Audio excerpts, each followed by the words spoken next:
Now joining the batter's box is the television play-by-play voice of the New York Yankees. Michael Kay is here. Thank you so much for joining me, Michael. I mean, play-by-play voice of the New York Yankees, possibly the coolest job of all time. Are there days where you still go to work and you're like, wow, I can't believe this is my job? I try to do it every single day, to be honest. I know that sounds corny, but I never want to take this job for granted. This is the 35th year I've been broadcasting, 10 on the radio and now 25 on the Yes Network. And I always try to look around and just take it all in and realize how fortunate and lucky I am. So never, ever, ever take it for granted. I'm sure that the days I start taking it for granted, it'll probably be taken away from me. So I'll never do that. What still excites you about calling a game? You know what? I don't think I would enjoy the job if I didn't love the sport. So I think there's so many things that happen in a baseball game, and you know, I've been around it now for 40 years, 5 years as a writer, and then 35 years as a broadcaster. And every now and then you see something that you've never seen before. So that's really what excites me. You know, the energy of the game, and I just think that's why sports are so important now, because it's not scripted, and that's why it's so valuable to broadcast entities where you just know you don't know. And I think that's a special thing. You know, the greatest scripted show on any streamer that you might have, you have to realize it's scripted. Somebody wrote it. Nobody writes sports. So that excites me every single day, that you just don't know what's going to happen on a day-to-day basis. Definitely. And I know that you've kind of lived that also through your son. I know your son plays baseball. Well, you say you're in love with the game. How does watching him kind of make you realize, yeah, I love this game, when you get to see him kind of go through his journey? Well, I think that, that's one part of it. The second part is I'm getting to see sports again through his eyes. So the way he was so elated and locked into the whole Knick run just made me appreciate it even more, because maybe I've been jaded a little bit, because I've seen how the sausage is being made. But when you see it through the eyes of an innocent, where it's all just fresh and new, you realize how important it is to people. And then, watching them play just makes me realize how really difficult the sport is. And it's nerve-wracking. I don't get nervous anymore watching the Yankees, even in the biggest games. But when I watch my son in the Little League game, it's, you're on the edge of your seat, because you never want your son to have any kind of disappointment. You want any of your children to have disappointment. So that's the tough part of watching him play. That is awesome. How much do you do you coach him at all? Are you a part of like the development of your son? Well, obviously for the games I can't coach him, simply because of the fact that, my schedule doesn't allow it. I try to go to as many games as possible, but every day that I'm home, we take a bucket of balls out, which is about 50 to 60 balls, and I have an L screen set up in my backyard, and I just pitch them batting practice, and then I'll hit them grounders and fly balls and stuff like that. So I certainly don't think that I'm at the level where I can coach him to the point where I can make him go to that next level. But I could just give him the fundamentals, and I teach him the game in that way, the way that I know it. And if I could just pitch him batting practice and make him just infinitely better because of my silly tosses behind the L screen, then I feel pretty good. Well, I would think you would have learned a thing or two after being around the game for so long, that you would be able to kind of push him to that next level. I hear, you get these buzzwords like, okay, weight shift and make sure your load is okay. So I repeat all of those, but I'm sure that I don't have the same knowledge as any of the Yankee batting coaches. I'll tell you that. Speaking of the Yankees, let's turn it over to the Yankees here. Judge is out for a while, and they've actually played really well without him. What's been the biggest factor so far to their success in this past week or so? I think everybody's kind of picked up the baton just a bit.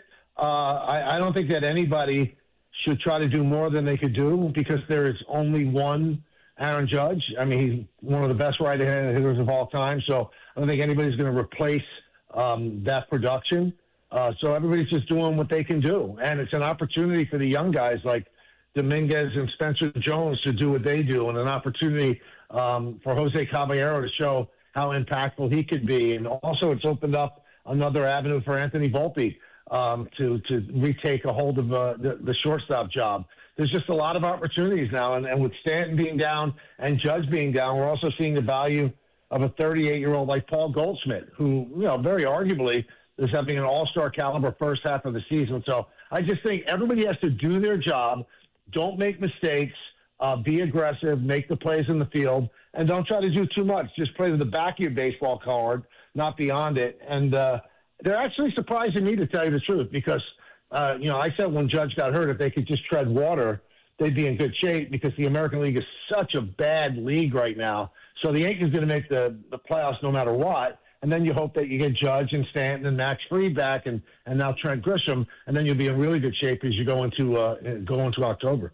So you mentioned Volpe. Of course, he always kind of gets in the headlines, and he's always on everyone's minds. Is he good? Is he not? But I also love that you mentioned Dominguez. Dominguez was a guy just like Volpe who was just as hyped, if not more hyped, the Martian. We've heard about this guy for so long, and he's never really gotten his long-term shot. Do you think Dominguez is still a guy that you expect to really take a big leap?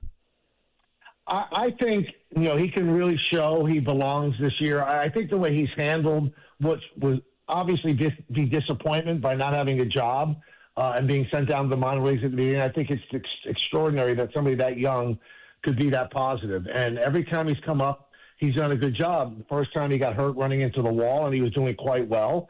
Now he's back up again. I think he can contribute. And I think what's happening with him is if he could show them that he can hold his own while these guys are out, then next year he's probably in the outfield. So it was just a one-year deal that they signed with Grisham. They can't give him a qualifying offer again next year. You can only do it once under the basic agreement. So a spot could open up for Jason Dominguez. A spot could open up for Spencer Jones. This is their opportunity. And what I think every young player has to realize, you're not just playing for the Yankees, you're also playing for the other 29 teams. So the more that you can make an impact on what the Yankees are doing, even if there's no room here, then you become a trade piece where if the Yankees have to improve the bullpen, they might want to include a younger player, maybe a Jason Dominguez, who I think they see in their future. But I'm just saying that it can open up possibilities where if there's a big seismic move that can be made and the other team is demanding a Jason Dominguez, well, that means that Jason Dominguez has value. I think that every player has to look at it that way. I think that Spencer Jones has to look at it that way. Elmer Rodriguez has to look at it that way. All the young guys, you want to put for the Yankees, but you also want to have a long career in baseball. So if you can open up those doors, that only enhances things for you and for the organization. Is there any other specific player on the team that you think is kind of underappreciated or undervalued? Underappreciated or undervalued? Well, let's see. I don't think that Cody Bellinger is underappreciated, but I don't think that he gets the shine that he should. I think he should be the starting left fielder for the American League. This guy's a former MVP when he was with the Dodgers, and he's built for Yankee Stadium. He really is. So I wouldn't say he's flying under the radar, but I think he flies under the radar of like superstar, because the things that he does, he impacts the game in the field at many positions. He could play 4 positions for the Yankees and play them all well. Then his ability to hit left-handers is unparalleled in Major League Baseball, lefty, and just his clutch ability too, where he definitely has a two-strike approach when others don't. I love his game. I love watching him play baseball. So that would be the guy I think that is not looked at as a superstar, but I believe that he certainly is a superstar with the Yankees. Getting him back in the offseason was obviously huge, and I kind of expected the Yankees to maybe get a leadoff guy or some more bullpen help. Is there any moves that you expect the Yankees to make here at the deadline? Well, I think the bullpen definitely has to be improved, and maybe that could be from within with Carlos Lagrange, and then when Max Fried comes back, somebody in the rotation has to go out of the rotation. That could be David Weathers. So if you add Lagrange, who throws 103 miles an hour, and then you have Ryan Weathers, in the equation too, a left-hander who throws 98 miles an hour, that might be your solution right there. But if they can actually make a trade for a big-time closer and then have Bednar serve as a co-closer and also a setup guy, I think that makes them a very, very formidable foe in a World Series run. And I got to tell you, I think the Yankees are far and away the best team in the American League. So this team, the way it's personally constructed, even without tweaking it, I think that they should be in the World Series if things go according to plan. So you say the Yankees need to get a closer, and I know that the Red Sox have been really, really bad, and there's a closer over there that the Yankees are familiar with. Would you see any world where Aroldis Chapman comes back to the New York Yankees? Well, he made a comment the other day that, first of all, he made a comment earlier in the season he'd never play for the Yankees again. And then he kind of amended that in the past week where he said, well, somebody would have to apologize to me. There is no way, on God's green earth, that anybody from the Yankees is going to apologize to Aroldis Chapman. I don't think the Yankees are going to go down that path. Aroldis did a good job for the Yankees, and certainly he looks like he's a better pitcher than he was with the Yankees. But you got to remember one thing. There are a lot of bad moments that he was on the field in postseasons where, it was a walk-off situation. The end of the ALCS against the Astros. He gave up a big home run against Tampa Bay as well. So he's been in some pretty bad situations. So if he's waiting for an apology, that's not happening. And I don't think the Yankees and the Red Sox would come to a deal to help the Yankees win a World Series. Yeah, you don't have to remind me of those heartbreaking moments, way too many. I think the underrated one was the Mike Brasso home run. Yep. That's still, my gosh, that stays in my mind all the time. Absolute nightmare. I want to take a step back from the Yankees real quick and talk about kind of your broadcasting career. And you started at Fordham. Take me back to some of your first days at Fordham on their radio, WFUV. What was a young Michael Kay like when he walked into the station back then? Well, it was funny. I went to Fordham for that very purpose of WFUV, and I was a freshman, and my sister Debbie was a senior, and I was kind of too shy to even go up there and go to the newspaper office or anything like that. And I would, between periods, I would sleep in my car. And finally, my sister just grabbed me. She said, "What are you doing?" She said, "This is why you came to the school. Just go up to the radio station." She literally dragged me up there. Then once I got up there, I realized that this is where I was meant to be. But I got to be honest, when I got there as a freshman, I was 17 years old when I started college. I was not ready to be a big-time broadcaster or even a small-time broadcaster. I had a terrible, terrible, terrible New York accent. But I was a grinder, and I just kept taking every assignment that I could make. But I do remember that when I was a junior, we had faculty advisors, and they said, well, if you're ever going to make it in this business, you've got to go, maybe to a small market in the middle of the country and work your way back. And I just knew how I was built that I wouldn't be able to do that. I just couldn't. I knew I couldn't. So I ended up taking the newspaper route, and I got a job at the Post as a clerk, filing pictures and writing on my own time. But during that time, I still harbored the dream of being a broadcaster. And whenever there was a rain delay after I became the Yankee announcer or I became the Yankee beat writer, I would go on the radio. I'd do rain delay stuff. Then I came up with the idea when MSG had the Yankees, how about doing tomorrow's news today? I'll go into the clubhouse after the game and I'll come on the air on the postgame show live and tell you what I was going to write for the next day. So that kind of got my foot in the door when it came to broadcasting. And then when the radio job opposite John Sterling opened up, amazingly enough, I got it, and that started it. So you worked alongside, or at least you were good buddies with Mike Breen at WFUV. Have you spoken with him since the Knicks won the finals? Yeah, I spoke to him, ironically enough, yesterday for about 30 minutes because he's going to host the ticker tape parade, which I had done. I was blessed to do 5 times with the Yankees, me and John. And he just said what to expect and what the parade was like. And I told him it was going to kind of take his breath away, the sheer scope of it and the wall-to-wall people. You can only see people as far as the eyes can see. And so I kind of gave him a little primer on what the parade was like. And then as I started watching the parade, I got a text from him because he was on one of the floats. He said, "What you said is so true. I can't believe it. Thank you, for the heads up." So, yeah, we talk all the time. We're very, very close, and we were talking throughout the Knicks run as well, either by text or by phone, and I had him on my radio show a couple of times. So I'd say he's one of my best friends in the world, and we both feel like that about each other because we've both kind of taken the same path. Did you guys have a more professional relationship when you were there, or were you guys kind of buddy-buddy even when you were back at Fordham? Oh, we were really tight, and he told the story. He got interviewed so much as the postseason was beginning that, I was a sophomore and he was a freshman, and he was from Yonkers. He was like I was. He was shy, and he had joined the radio station, though, but he didn't feel like the upperclassmen were, very welcoming. So he didn't feel like he was included at all. And he was thinking about quitting.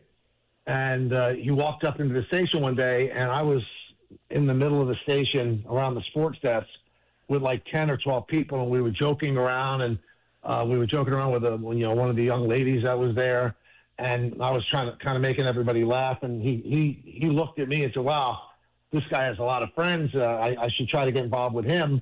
And he walked over and introduced himself. And from that point, I introduced him to every single person that was there in that group. Wow. And he became part of the group as well. So from that point on, we've been very, very close. Well, it sounds like he owes you an arm and a leg, huh? Wow. That is awesome. No, I think he owes me his entire career. Let's be honest, his entire career. Yeah, because he said he was going to leave, and he had told us stories that he's going to go into a steam fitting, his father's union or stuff like that. So I'm glad that I got an opportunity to make him feel welcome, because I think he's one of the best broadcasters who's ever lived. That's really cool. WFUV is where that all happened. Is there anything that you learned at WFUV that you kind of still think about today?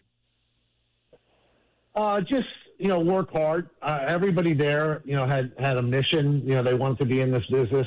And the one thing I always tell young people is, well, how do you do this? And like, my path is so unique. It's not like I can say, well, do it the way I did it, because I don't know if you can become a newspaper writer and do it the way I did it. So I just say, work harder than everybody else, because that's the one thing that you don't have to like I look at a Bob Costas. Like, Bob Costas to me is an outlier. So he is, he's got talent beyond most people.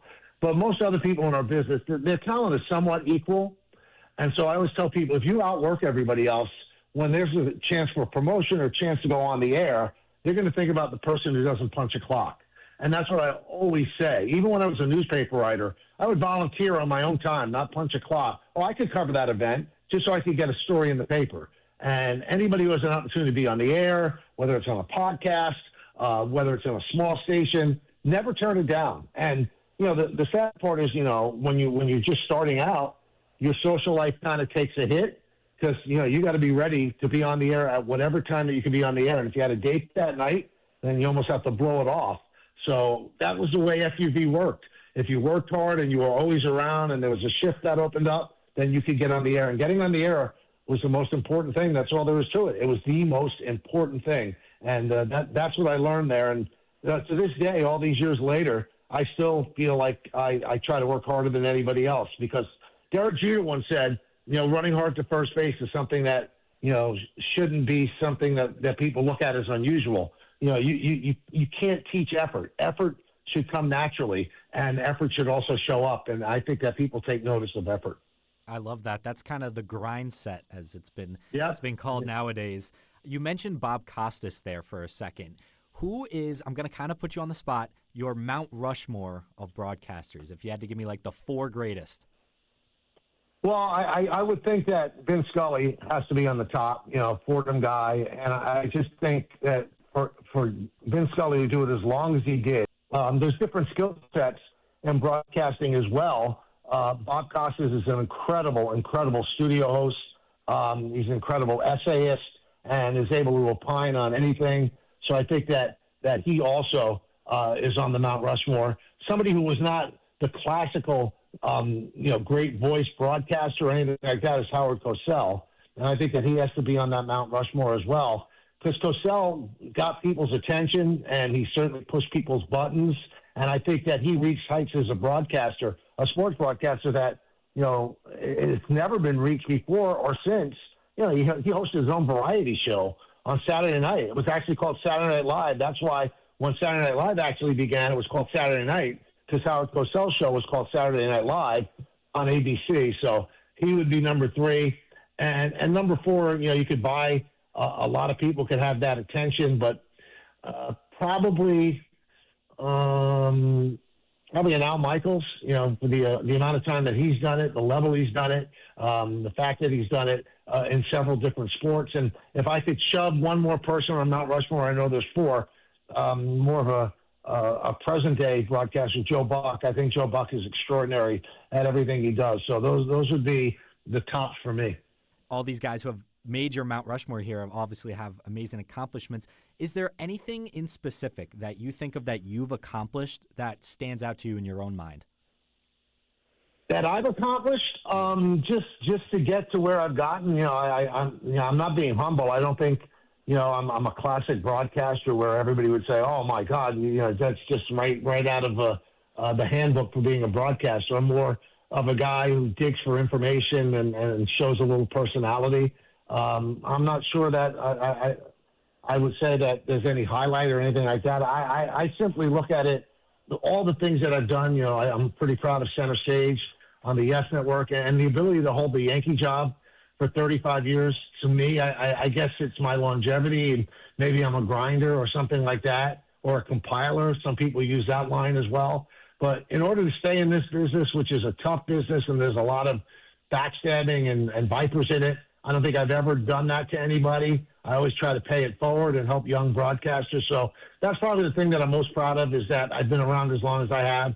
And any young broadcaster that comes to me with any kind of, a question or anything like that, I think I'm always accessible. And one of the guys I point to is a guy like WRHU, who started as a stat guy for me. I noticed him as an intern, and I said, this kid's pretty sharp.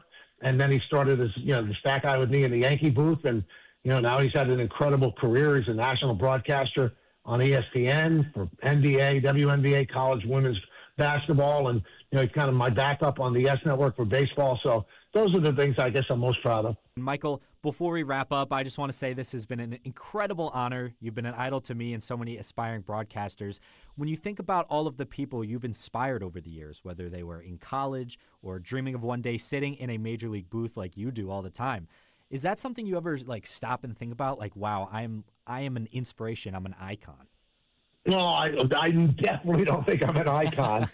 If I'm an inspiration for anybody, I mean, that makes me feel great. And if I can lead anybody down the path of just being pleasant around people. I always try to tell people that the people that you might diss on the way up, they might be one of the people that decide your fate. When people reach the heights and all of a sudden they're not as friendly or they're not as amenable to talk to people, I think that's super important. But I do realize, I've got people come up to me, and I've been, people in their 40s, I've been watching you since I was a little kid. I mean, that makes me feel old, but it also makes me feel happy. As you said, I'm an inspiration for people that might be in New York, that dreams do actually come true. I know that sounds kind of corny, but it is absolutely true. Dreams do come true if you work hard enough. That's a good enough legacy for me to have. But icon, no, I'm not going to give you that one.